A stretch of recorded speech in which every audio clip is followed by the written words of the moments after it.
বিসমিল্লাহির রহমানির রহিম। ঈদ মোবারক। প্রিয় দেশবাসী, আসসালামু আলাইকুম। ত্যাগ, তাকওয়া আর সংযমের শিক্ষা দিয়ে বিদায় নিয়েছে পবিত্র মাহে রমাদান। মাসব্যাপী সিয়াম সাধনার পর মুসলিম উম্মার বিশ্বজনীন ঐক্য, সংহতি, সহমর্মিতা এবং অনাবিল আনন্দের বার্তা নিয়ে এলো পবিত্র ঈদ উল ফিতর।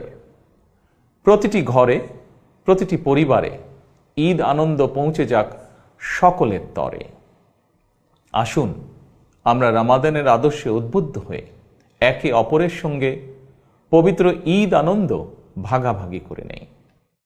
ঈদ উল ফিতর উপলক্ষে আমি প্রিয় দেশবাসীকে জানাই পবিত্র ঈদ উল ফিতরের শুভেচ্ছা। বাংলাদেশ সহ বিশ্ব মুসলিম উম্মার প্রতি জানাই আন্তরিক অভিনন্দন ও মোবারকবাদ। ঈদ মোবারক। আল্লাহ হাফেজ।